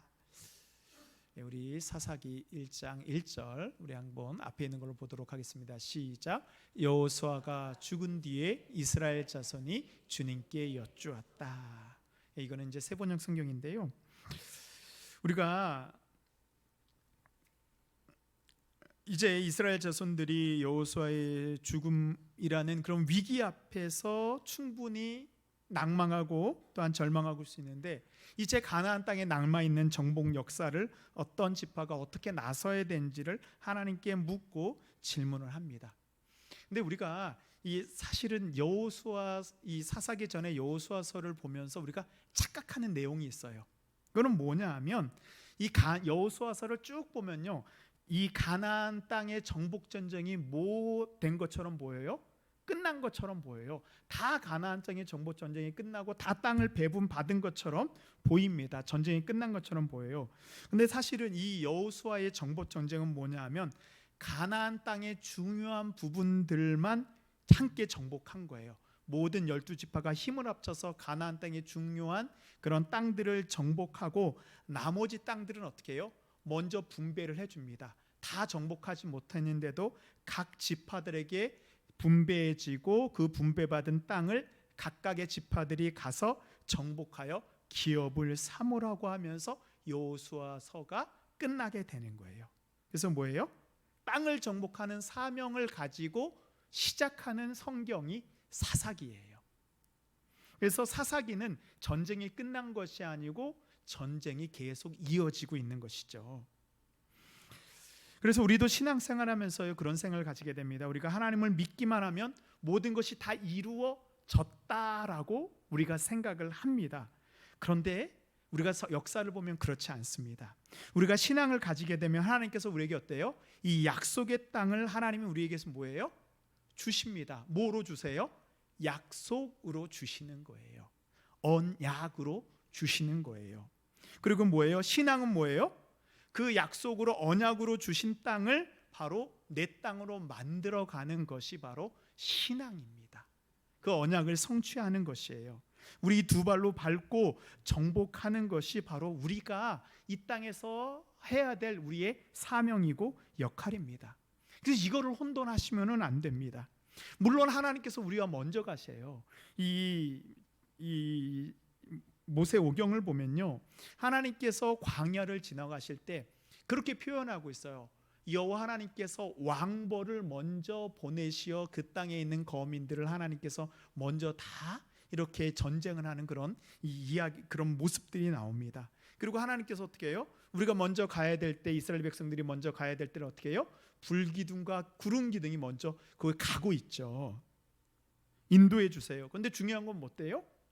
왕벌이 먼저 가서 그 땅에 있는 모든 사람들을 다들 이렇게 두렵게 하고 구름기둥과 불기둥이 먼저 가고 있어도 뭐예요? 우리가 그것을 순종하고 따라가야지 그 땅이 뭐예요? 우리 땅이 되는 것입니다. 우리 발로 밟아야 우리 기업이 되는 것입니다. 그래서 사사기가 보여주는 게 바로 그거예요. 하나님께서 약속 언약으로 줬지만 그 땅을 완전히 밟고 정복하지 못하니까 그 안식으로 주신, 선물로 주신 그 땅을 어떻게 돼요? 도로 빼앗기는 실패와 멸망의 삶을 살게 되는 거예요. 우리 군대 나오신 분들은 알잖아요. 이 전쟁을 할 때 육해 공군이 함께 싸웁니다. 공군에서는 하늘에서 막 폭격을 하고요, 해군들은 막 함포로 그러면 사격 막 이렇게 폭탄을 들이붓습니다. 근데 마지막에 그 땅에 가서 우리 땅이라고 하는 건 누가 가야 돼요? 육군이 가야 돼요. 그것도 보병이 가야 됩니다. 뭘? 보병이 가서 거기다 깃발을 딱 꽂아야지 그 땅이 내 땅이 되는 거예요. 만일 공군이 비행기로 그냥 다 다니면서 한다 그러면요, 지금 전 세계는 아마 미국 땅이라고 얘기할 수도 있을 거예요. 미국 비행기가 못 가는 데가 없잖아요. 핵무기 다 싣고 가잖아요. 근데 그게 미국 땅이에요? 아닌 거예요. 왜? 그 땅에 내리지 못하는 거예요. 그래서 그 땅을 내가 밟아야지만 내 땅이 되는 것입니다. 제가 지도자의 퇴장은 위기의 시간이라고 말씀드렸습니다. 이 위기의 순간이 시작될 때 이스라엘 백성들의 첫 번째 반응이 있어요. 그것은 바로 뭐였어요? 주님께 여쭈었다. 바로 묻는 것입니다. 여호수아라는 지도자, 그동안은 여호수아가 있어서 너무 좋았어요. 왜? 여호수아가 하나님한테 다 묻고 하나님한테 대답받고 너희들이 이렇게 따라가면 된다라고 다 했거든요. 누구만 바라보면 됐어요? 모세만 바라보면 됐고 여호수아만 바라봤으면 됐어요. 그런데 이제 모세도 사라졌고 여호수아도 사라졌습니다. 그때 이제 이스라엘 백성은 어떻게 해요? 참 지도자이신 하나님을 믿기에 이스라엘 백성들은 그 자리에서 여호수아가 죽었다 그래서 전쟁을 포기한 것이 아니에요. 그 자리에서 이제 기도하고 하나님께 묻게 됩니다. 그래서 바로 여기서 여호와께 여쭈었다. 그래서 뭐냐 하면 이게 바로 구하는 기도를 넘어서 묻는 기도입니다. 이게 기도의 완성이에요. 하나님께 묻는 것이 기도입니다. 이것이 기도의 본질입니다. 기도는 구하는 것만이 아니라 묻는 것입니다. 듣는 것입니다. 내가 원하는 것만 구하는 것은 온전한 기도가 아니에요. 뭘 구해야 돼요? 하나님의 뜻을 물어봐야 돼요. 하나님, 내가 어떻게 해야 됩니까? 그 다음에 어떻게 해야 돼요? 기도는 뭐예요? 듣는 거예요. 내가 하나님께 묻고 하나님이 나에게 하신 말씀을 뭐예요? 기도 가운데 듣는 거예요. 그래서 기도의 단계를 저는 세 단계로 봅니다. 첫 번째는 구하는 기도입니다. 그래서 저는 기도할 때 먼저 하나님께 구해야 된다고 생각합니다. 하나님께 구하십시오. 그 다음에 물으십시오. 하나님의 뜻이 어디 있습니까? 물으십시오. 그 다음에 어떻게 기도하세요? 들으세요. 하나님 말씀하시옵소서, 종이 듣겠나이다. 그래서 사무엘 상이 어떻게 시작해요? 사무엘이, 그 어린 사무엘이 하나님의 뜻을 어떻게 해요? 하나님 말씀하시옵소서, 종이 듣겠나이다. 이것이 바로 이 나중에 이 여호와의 하나님의 그런 왕 대신 하나님이 이 땅에서의 왕의 모습을 보이는 것이 다윗 왕을 통했었잖아요. 그래서 이 묻는 것이 다윗 왕의 특징이에요. 다윗은 인생의 그 어려운 순간마다 어떻게 해요? 늘 하나님께 묻습니다. 시편의 다윗의 기도를 잘 보면요, 다윗이 막 하나님께 구하고 원통함을 다 토로합니다. 그러고 나서 하나님께 물어요. 하나님 어떻게 합니까? 그리고 다윗이 순종합니다. 하나님의 말씀대로 내가 듣고 순종하겠습니다. 하나님 어떻게 할까요? 하나님 이렇게 할까요? 근데 이 사사기가 시작할 때 하나님께 묻고 시작해요. 그러나 사사기가 진행되면 진행될수록 이스라엘 백성들은 하나님께 묻는 것이 사라집니다. 묻는 것이 사라지면요, 영적인 촉도가 사라지는 거예요. 영적인 촉도가 내려가는 거예요. 그래서요, 우리가 기도할 때 아니 저는 열심히 기도합니다 라고 하지만 영적인 촉도는 구하는 기도만을 보는 게 아니에요. 내가 하나님의 뜻을 묻고 있는가? 그 다음에 하나님의 말씀을 내가 듣고 순종하고 있는가? 그러니까 기도를 열심히 한다는 것은 열심히 간구하는 기도만이 전부가 아닙니다. 구하고 묻고 듣는 기도, 이것이 바로 열심 있는 기도입니다. 그래서 사사기 1장을 보면요, 여호수아서는 막 전쟁을 정복하는 것이 막 그 신이 납니다. 그런데 사사기는 그렇지 않습니다. 가나안 땅을 좀처럼 정복하지 못합니다. 그래서 우리가 여호수아서 사사기를 보면서 두 가지 전쟁을 보게 됩니다. 이 여호수아서의 전쟁은 정복하는 전쟁이었어요. 땅을 계속 차지하는 전쟁이었습니다. 그러나 사사기의 전쟁은 뭐예요? 지키는 전쟁입니다. 하나님께서 기업으로 주신 땅을 지켜나가는 전쟁이었습니다. 이스라엘 백성들은요, 정복하는 전쟁에서는 승리했지만 지키는 전쟁에서는 실패했습니다.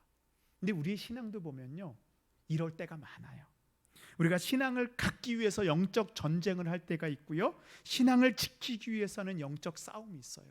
우리가 처음에 예수 그리스도를 믿고 하나님을 믿을 때 우리가 싸우는 전쟁들이 있어요. 특별히 우상과의 전쟁들이 있습니다. 또 주의를 지키기 위한 전쟁들이 있어요. 그러나 그 전쟁에서 승리하고 나면 뭐예요? 내가 계속 주의를 지키는 믿음에 지켜나가는 싸움이 있어야 되는데 우리가 거기서는 의외로 잘 무너집니다. 처음에 신앙 가졌을 때 어떻게 해요? 주일 지키기 위해서요, 저도 기억나는 게요, 주일날 못 일어날까 봐 토요일날 밤에 잠을 막 안 잔 적이 있어요. 야, 내가 주일날 늦잠 자서 교회 늦으면 어떡하지? 막 그런 거 있었는데 나중에 되면 신앙이 어떻게 돼요? 알람 맞춰놓고 10분만 더, 10분만 더, 10분만 더. 이게 지키는 전쟁이 더 어려운 것입니다. 우리가 은혜의 말씀을 받기 위해서 싸우는 것도 중요하지만 뭐예요? 받은 은혜의 말씀을 지켜나가는 전쟁이 더 중요합니다. 하나님 은혜의 말씀을 받는 것도 중요합니다. 배우는 것도 중요합니다. 하지만 받은 은혜, 배운 말씀을 내 삶 가운데 지켜나가는 것, 그것이 더 힘들고 더 어려운 싸움입니다. 그래서 신약 성경에서는 이것을 뭐라고 얘기하냐면 바로 성령 충만이라고 얘기하는 거예요. 지켜나가는 싸움을. 그래서 뭐라 그래요? 하나님의 전신갑주를 취하라라고 얘기하는 거예요. 왜? 한 번 이겼다고 해서 그게 온전한 승리가 아니에요. 이 사사기를 보세요. 한 번 승리하잖아요. 그다음에 그걸 어떻게 해요? 그 다음에 실패하잖아요. 지키는 전쟁에서 실패했습니다. 이스라엘 백성들이 하나님이 주신 약속을 하나님이 주신 그 기업을 지키지 못했습니다. 그 지키지 못한 이유가 무엇이었을까요? 상대가 강해서였을까요? 예. 잘 보면요, 오늘 아까 읽었던 말씀에 보면 이 유다 자손이 골짜기에 있는 이 철병거를 가진 그 이스라엘 백성들을 쫓아내지 못한 장면이 나오게 돼요. 이 철병거는 이 가나안 땅에 있었던 이 철기 문화를 상징합니다. 그래서 이 왕정 시대로 넘어가면 철기 시대로 넘어가고요, 이 사사 시대는 청동기에서 철기 시대로 넘어가는 거예요. 이건 뭐냐면 그때까지는 청동을 가진 무기로 싸운 거예요. 그 다음에 그런데 이 가나안 족속들은요, 철기 문화를 가지고 있어요. 특별히 블레셋 민족들은 철기 문화를 가지고 있었어요. 철을 재련할 수 있는 기술이 있었거든요. 청동검하고 철로 만든 검이 부딪히면 누가 이겨요? 그렇죠. 청동 금방 부러지고 말잖아요. 그래서 철기가 이기게 됩니다. 그런데 사사기에서는 이 철병거로 인해서 지게 되는데요. 여호수아서를 보게 되면은 어때요? 철병거를 가진 블레셋 민족을 이기게 돼요. 그러니까 지키지 못한 이유가 상대가 강해서 철병거를 가져서 이게 아닌 거예요. 뭐예요? 이스라엘 백성들이 뭐예요? 싸우기를 포기한 거예요. 포기했기 때문에 진 거예요. 여호수아가 점령할 때도 그 땅 블레셋인들은 철병거를 가지고 있었습니다. 그러니까요, 여호수아 시대의 전력이나 지금 이스라엘 시대의 전력은 똑같았습니다. 그러나 여호수아 시대는요, 포기하지 않았기 때문에 승리했고, 철병거를 봐도 포기하지 않기 때문에 승리했는데, 지금 뭐예요? 이스라엘 백성들은 뭐예요? 철병거를 보고 포기한 거예요. 이스라엘 백성들의 믿음과 마음이 변한 것입니다. 왜 우리가 실패하고 왜 지는가? 우리의 마음이 변했기 때문이에요. 흔들리는 세상에 내 믿음도 같이 흔들렸기 때문입니다. 쫓아낼 수 없었던 것이 아니라 쫓아내지 않은 거예요. 이건 전력이 아니라 신앙의 문제입니다.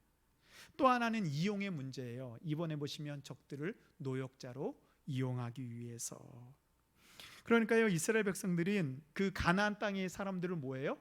자기의 노역자들로, 노예로 이렇게 사용하기 위해서 그들을 다 이기지 않고 그들과 타협을 했습니다. 저기 우리가 성경 읽었던 데 보면 나오잖아요. 이 노역자로 사용했다라는 그런 문구들이 계속 나오고 있습니다. 이건 뭐예요? 이스라엘 백성들이 이제는 전쟁에서 이기는 것보다 뭐예요? 현실적인 이유가 더 중요해졌어요. 내가 저들을 다 쫓아내게 되면은 그 땅은 내 것이긴 하지만 그들을 부려서 내가 이용할 수 있는 그 노예들이 뭐예요? 사라지게 되니까 뭘 더 중요하게 여긴 거예요? 효율을 더 중요하게 한 거예요. 무엇이 더 효과가 있나? 그래서 이스라엘 백성들은 강성해지고 나서도 그들을 쫓아내지 아니고 노역자로 썼다라고 나오고 있어요. 이건 뭐예요?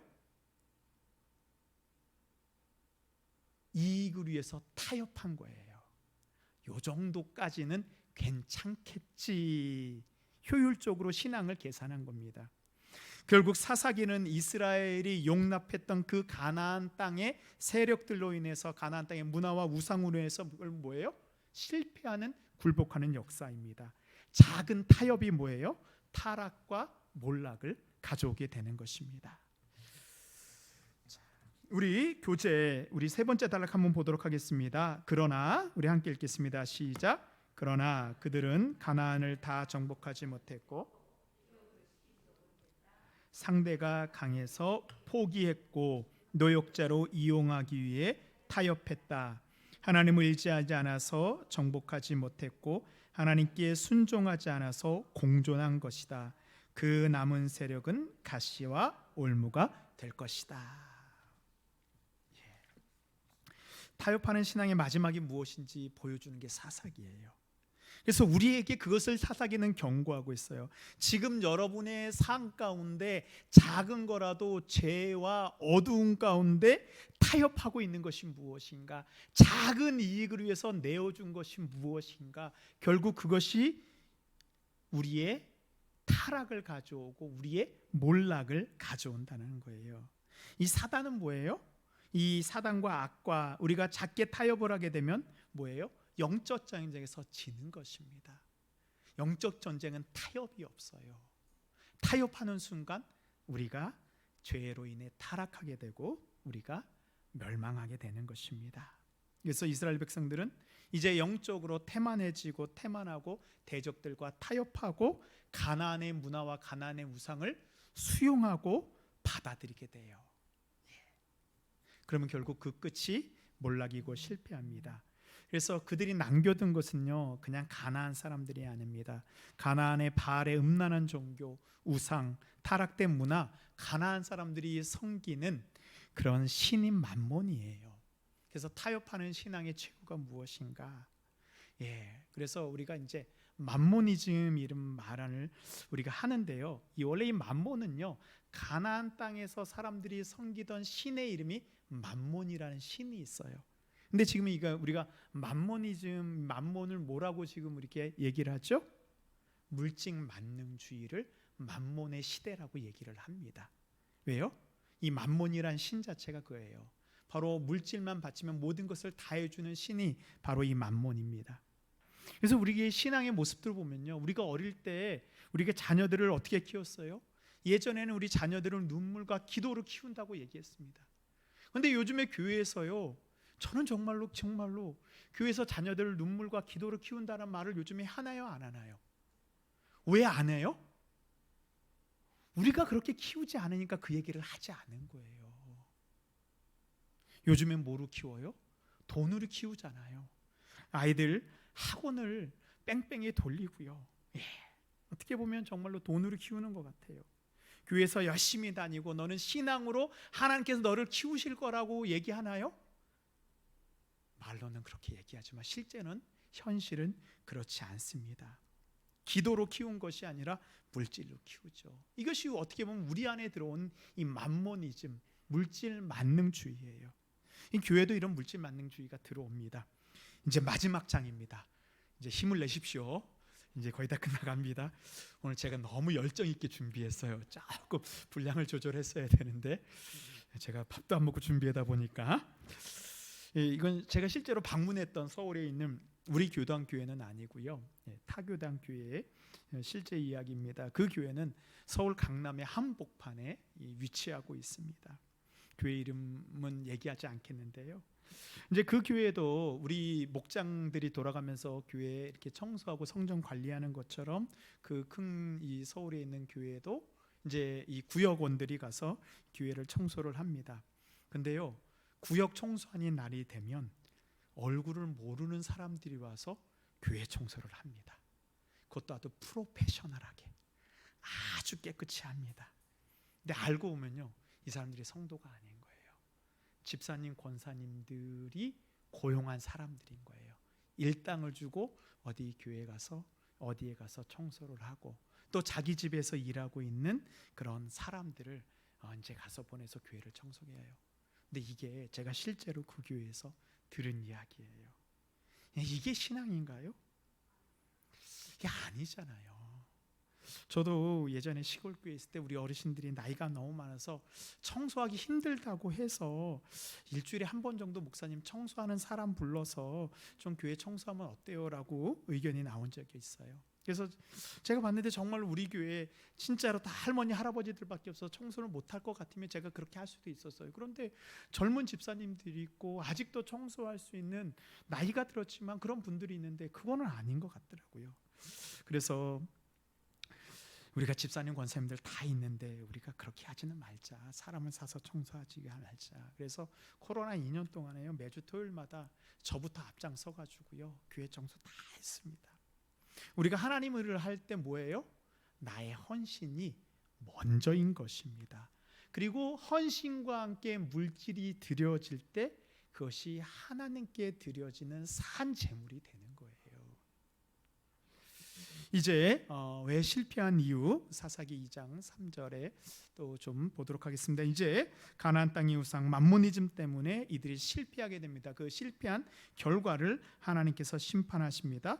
우리 사사기 2장 3절 우리 함께 읽도록 하겠습니다. 시작. 그러므로 내가 또 말하기를 내가 그들을 너희 앞에서 쫓아내지 아니하리니 그들이 너희 옆구리에 가시가 될 것이며 그들의 신들이 너희에게 올무가 되리라 하였노라.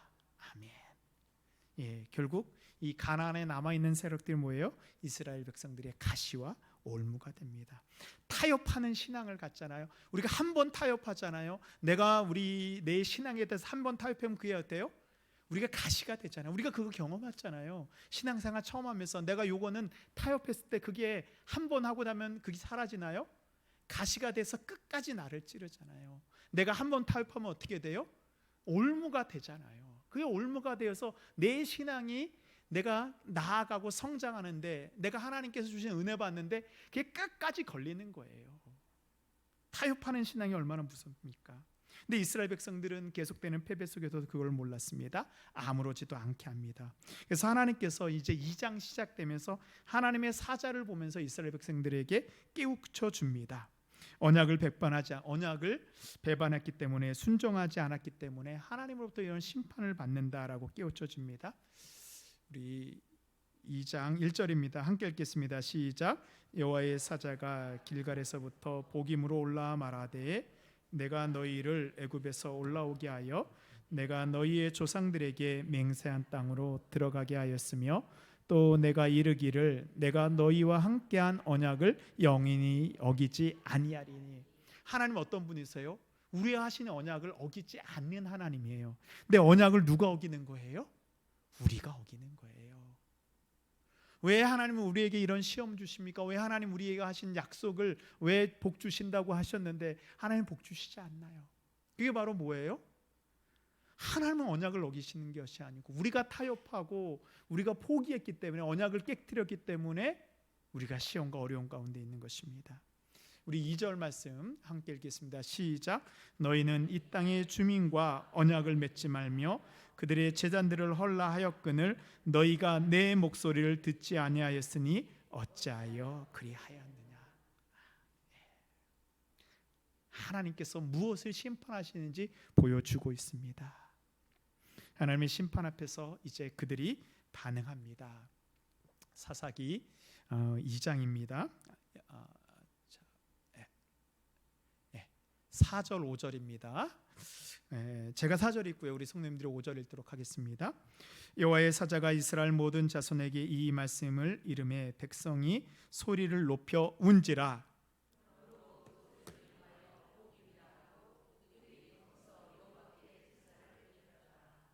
아멘. 이 통곡과 제사입니다. 이 하나님의 심판이 임하자 그들이 보인 반응이 뭐예요? 통곡과 제사예요. 그들은 얼른 제사도 드리고 엄청 웁니다. 통곡은 감정이고 제사는 형식입니다. 그러니까 하나님 앞에 우리가 회개할 때 형식과 감정만으로는 하나님께 회개할 수 없는 거예요. 회개를 대처할 수 없는 거예요. 불신앙을 무마할 수 없습니다. 왜요? 통곡과 형식은 하나님도 속이고 나도 속이는 거예요. 우리가 한번 울고 나면, 한번 예배 잘 드리고 나면 우리 어때요? 속이 후련하죠. 뭔가 좀 이루어진 것 같죠. 근데 그게 어떻게 보면 내가 속는 거예요. 감정에 속고요, 형식에 속는 거예요. 왜 이들이 통곡과 제사과 감정과 형식이었고 가짜였냐 하면 그들의 행적을 보면 알 수 있어요. 통곡과 제사를 한 다음에도 뭐예요? 그들의 삶이 변하지 않았어요. 회개가 없어요. 아무것도 없습니다. 그들이 복임에서 흘린 눈물은 참회의 눈물이 아니고 가짜의 눈물인 것입니다. 우리도 마찬가지예요. 한 번 울고 한 번 이렇게 예배 드렸다 그래서 그것으로 회개가 이루어지는 것이 아니에요. 뭐가 변해야지 회개입니까? 나의 삶이 변해야지 회개예요. 사도 바울이 뭐예요? 피 흘리기까지 싸우라 그랬잖아요. 이거 뭐예요?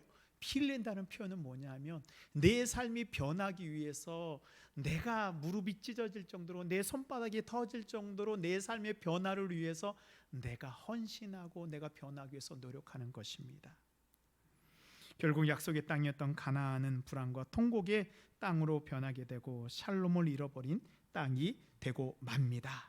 자, 우리 교재 마지막 우리 단락입니다. 끝났습니다. 안식의 땅은 그렇게 불안과 통곡의 땅으로 변해 갔습니다. 그렇습니다. 그래서 우리가요, 두 가지 눈물이 있어요. 후회의 눈물이 있고 회개의 눈물이 있어요. 그러니까 우리가 정말로 후회의 눈물을 흘리기 전에 무슨 눈물을 흘려야 돼요? 회개의 눈물을 흘려야 됩니다. 이 이중적인 가나안 백성들과 함께 거주했던 이스라엘 백성과 같은 이중적인 삶의 방식을 청산해야 됩니다. 신앙인들 가운데에서도 이중적인 삶의 방식을 유지하는 사람이 있어요. 우리가 세상과 이 신앙의 이런 양다리 걸치는 것 빨리 청산해야 됩니다. 모든 것을 다 잃어버리고 흘리는 후회의 눈물을 흘리는 것이 아니고 지금 하나님께서 나에게 주시는 그 용서를 바라보며 회개의 눈물을 흘릴 때 우리는 약속의 땅을, 그 안식의 땅을 잃어버리는 자가 아니고 하나님이 주신 땅에서 하나님의 은혜의 역사를 내려가는 성도들이 될 것을 믿습니다. 아멘. 자, 우리 이제 끝났다고 넘어가지도 않네요. 자, 그래서 우리 함께 질문할 것이 있습니다. 한번 읽어보겠습니다. 시작. 현재 당하는 어려움의 원인이 단련을 위한 시련인가, 나의 불순종이 초래한 결과인가? 그러니까 나에게 있는 이 시련이요, 하나님께서 우리를 단련시키는 그런 시련이 있어요. 나의 믿음을 더욱더 단단히 하고 나를 정금같이 만들기 위한 하나님의 시련이 있습니다. 그러나 그 시련이면 우리가 좋지만 나의 불순종으로 인한, 타협으로 인한 그런 어려움이 있을 수 있는 것입니다. 그렇습니다. 지금 우리가 이 시련을 가지고 하나님 앞에 나와 봐야 돼요. 우리의 신앙이 정체되고 우리의 순종을 유보하게 만드는 그런 타협들이 나에게 있지는 않은가? 그 사람 앞에 바라보십시오. 작은 타협이요, 우리를 타락시킵니다. 말씀에 순종하십시오. 순종하지 않을 때 우리는 타협하고 넘어지게 됩니다. 믿음은요, 타협이 아니고 순종입니다. 예, 오늘 기도회까지 다 준비했는데 이제 그거는 다음 주에 몰아서 좀 기도하도록 하겠습니다. 제가 기도하고 우리 첫 번째 시간 마치도록 하겠습니다. 하나님께서 말씀이 있는 수요기도의 첫 번째 시간을 우리에게 허락하여 주신 것 감사합니다.